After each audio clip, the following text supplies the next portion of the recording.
Welcome back. Well, let me ask Mr. Akanbi, do you believe that the change you've spoken about and you want to see begins with you?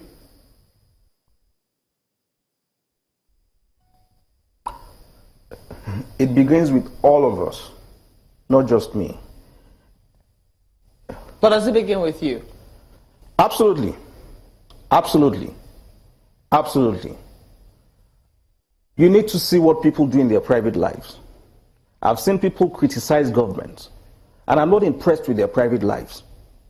It begins with, we all have, whether you're a leader or you're a follower, you have a private home, which you should impact on positively. If you are not able to do that, then there's no point. But Mr. Akanbi, I mean, it is ours.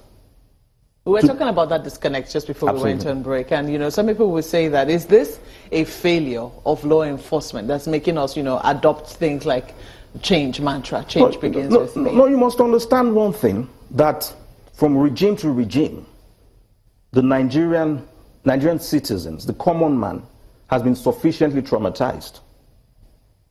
So when you begin to talk of change to a hungry man, it hardly means anything to him, because he doesn't know where his next meal is coming from. So if you're going to be selling that agenda to them, you must appeal to them. You must beg them to key into your agenda. And that's why I say you must come down from that high pedestal. You're not saying that yet, are you? For me, I haven't seen enough of that. I haven't seen enough of that. When you have I'm sorry to say this, when you have the national news on TV, majority of Nigerians are illiterate. The news is delivered in English language. We should have languages that people can relate to, even if it means a segment of the news at 9.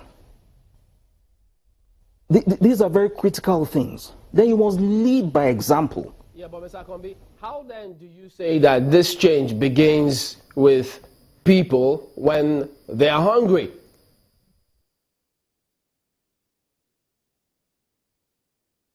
Sorry, I didn't get you. How then do you think this change will begin with people? I didn't get that. How then do you think this change will begin with people when they are hungry, especially for this period, this tenure, which the president spoke about?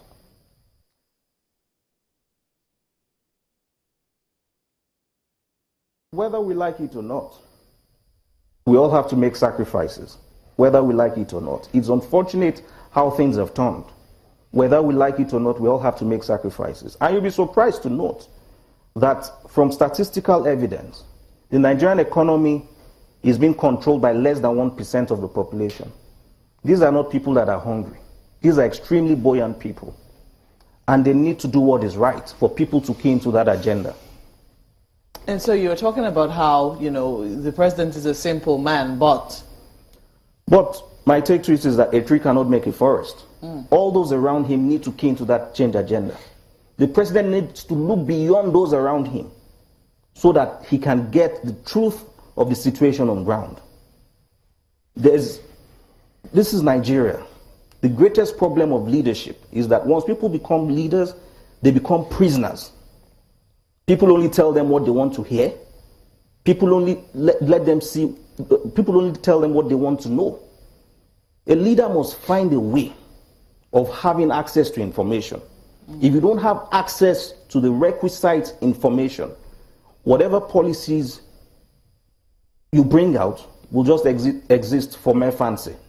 I think that will be a fine place to leave it. Thank you so much for coming, Mr. Ahmed Akanbi. He's a legal practitioner. We've been speaking to him on Sunrise Daily. Chamberlain, to you now.